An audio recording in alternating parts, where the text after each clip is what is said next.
मैं एक ऐसे हिस्टोरिकल प्लेस पे खड़ा हूँ, ऐतिहासिक महल के प्रांगण में खड़ा हूँ, जहाँ पर फणीश्वर नाथ रेणु अक्सर आया करते थे। जी हाँ, अगर बात मैला आंचल की हो, बात फणीश्वर नाथ रेणु की हो और बात अगर पूर्णिया शहर की हो, तो जाहिर तौर पर इस ऐतिहासिक धरोहर के प्रांगण में आना ही पड़ता है। फणीश्वर नाथ रेणु को समझने के लिए, उनके चिन्ह को, उनके अवशेष को जानने के लिए यहाँ पर आना पड़ता है। आप इस बिल्डिंग को देखिए, इस चबूतरे को देखिए और साथ ही वहाँ जो बेंच है आप उसको देखिए। उसी बेंच पे फणीश्वर नाथ रेणु बैठा भी करते थे और इस पर लेटा भी करते थे, सोया भी करते थे। कहा यह जाता है कि मैला आंचल की जो रचना की थी उन्होंने, वो यहीं से की थी। यहाँ पर वो बैठे थे क्योंकि ये घर जो है, जिनका कि ये घर जो है वो पंचा बाबू का है। पंचा बाबू उस जमाने के एक नामचीन वकील थे और इस बात का जिक्र फणीश्वर नाथ रेणु ने अपनी रचना में भी की है, मैला आंचल में भी की है। और जितने भी सीरियल्स और फिल्म यहाँ पर बना है, इस नाम पर बना है, और उन तमाम फिल्मों की जो फिल्माहट हुई है इस बंगले पर जरूर हुई है। फिलहाल उस बंगले के प्रांगण में मैं खड़ा हूँ और जो पंचा बाबू कैरेक्टर हैं उस बुक में, उस किताब में, उनके परिवार के लोग भी हैं। पंचा बाबू के ग्रैंडसन हैं जो कि पेशे से वकील हैं। ध्यान रहे, ये लोग पूरे कई 3 जनरेशन से वकील हैं। जो सुनील बाबू हैं उनके ग्रैंडसन हैं, ये वकील हैं। Sir thank you, TV9 Bharatvarsh से आप बात कर रहे हैं। जरा आप बताएं कि किस तरह से फणीश्वर नाथ रेणु यहाँ पर आते थे, अपना वक्त गुजारा करते थे। मैं तो उस समय बचपन था, बहुत छोटा था।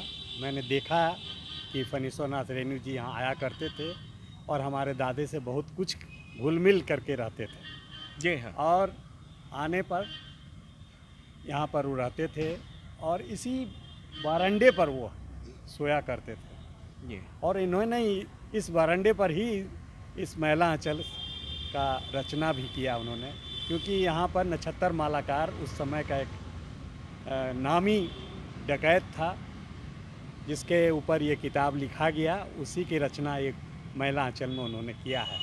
पंचा बाबू के नाम से उन्होंने मेरे दादा का नाम इसमें दर्शाया गया है, जबकि पंचा बाबू का नाम पंचम प्रसाद था, जो पंचम बाबू के नाम से जाने थे, लेकिन वो पंचा बाबू के नाम से उन्होंने इस रचना में उनका नाम लिखा गया। तो आप उस समय छोटे थे, बच्चे थे? जी हाँ। आपकी अब मेरी याददाश्त है कि मैंने देखा है कि यहाँ पर दोनों आदमी इकट्ठा रहते थे। एक तरफ बरामदे के बाएं तरफ आप खुद रहते थे, दाहिने तरफ वो नक्षत्र मालाकार रहता था।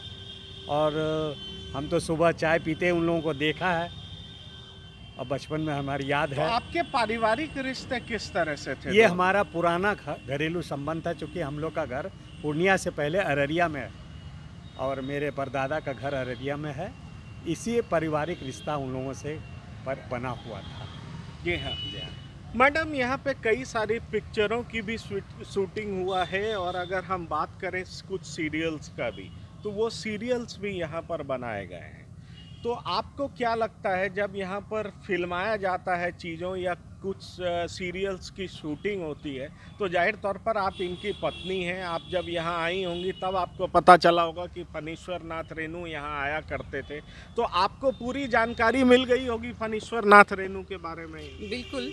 वैसे अनफॉर्चुनेटली जब मेरी शादी हुई उसके पहले शूटिंग हो चुकी थी मैला आंचल की, तो वो सौभाग्य तो नहीं मिला कि वो शूटिंग देख सकूं।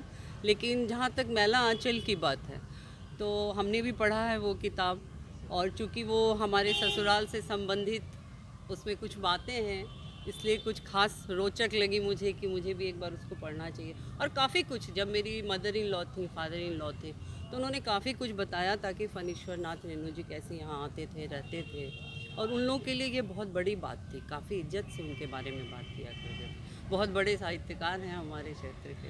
तो इस ऐतिहासिक धरोहर को आपने बड़े ही संभाल करके रखा है, और जब मैं यहाँ पर आया तो देखा साफ सफाई का कार्यक्रम चल रहा था।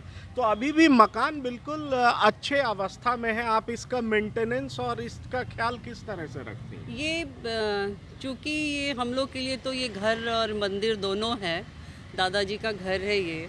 और जिस पेशे से दादाजी जुड़े हुए थे, सौभाग्य से हम दोनों पति पत्नी भी उसी से जुड़े हुए हैं। हम दोनों पति पत्नी भी यहाँ लॉयर हैं।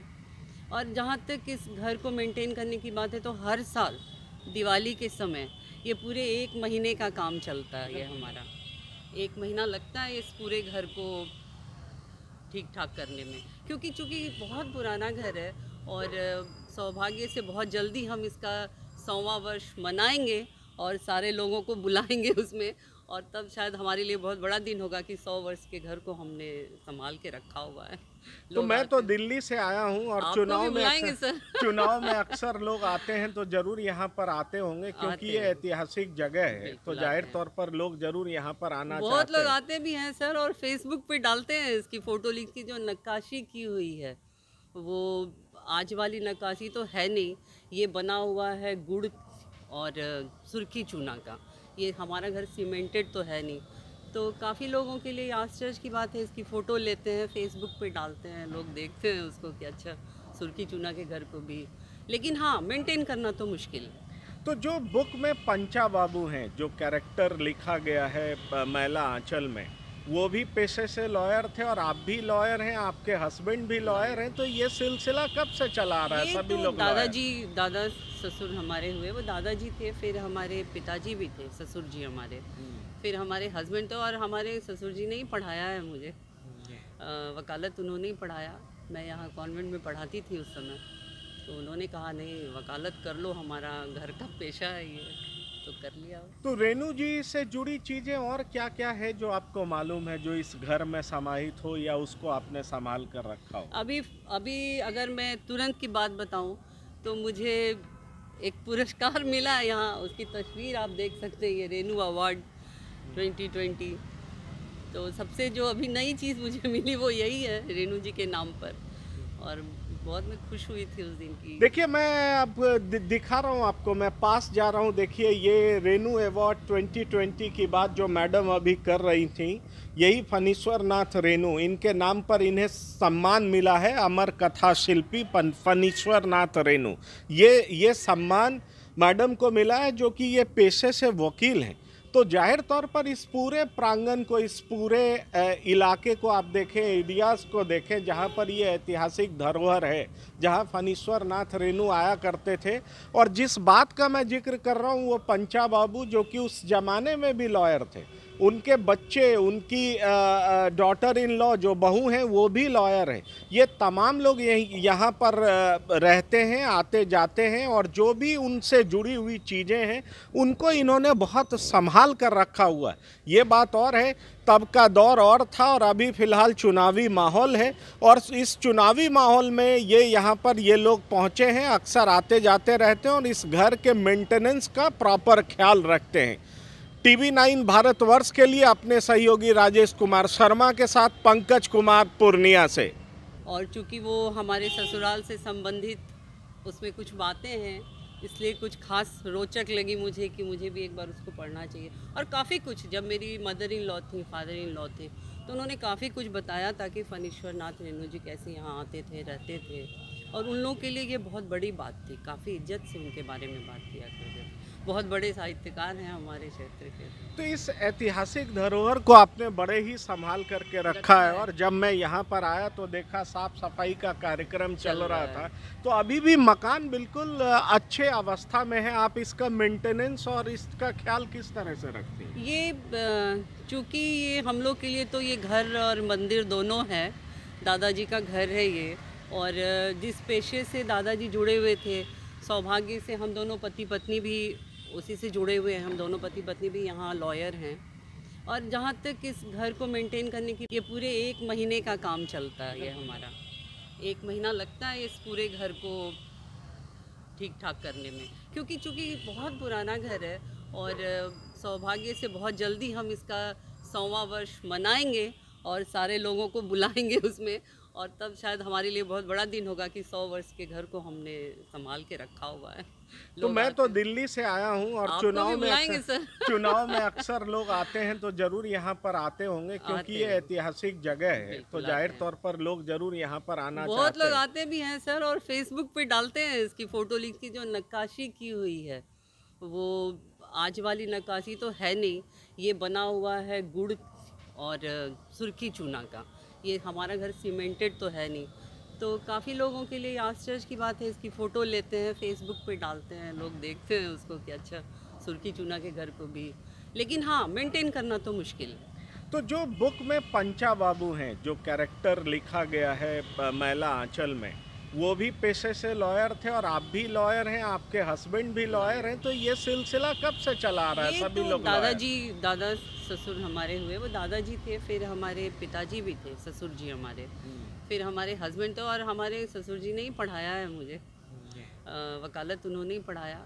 मैं यहाँ कॉन्वेंट में पढ़ाती थी उस समय, तो उन्होंने कहा नहीं वकालत कर लो, हमारा घर का पेशा है ये, तो कर लिया। तो रेणु जी से जुड़ी चीजें और क्या क्या है जो आपको मालूम है, जो इस घर में समाहित हो या उसको आपने संभाल कर रखा हो?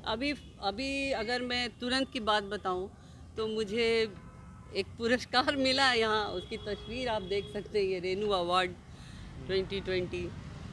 तो सबसे जो अभी नई चीज़ मुझे मिली वो यही है, रेणु जी के नाम पर, और बहुत मैं खुश हुई थी उस दिन की। देखिए मैं अब दिखा रहा हूँ आपको, मैं पास जा रहा हूँ, देखिए ये रेणु अवार्ड 2020 की बात जो मैडम अभी कर रही थी, यही फणीश्वर नाथ रेणु, इनके नाम पर इन्हें सम्मान मिला है, अमर कथा शिल्पी फणीश्वर नाथ रेणु। ये सम्मान मैडम को मिला है जो कि ये पेशे से वकील हैं।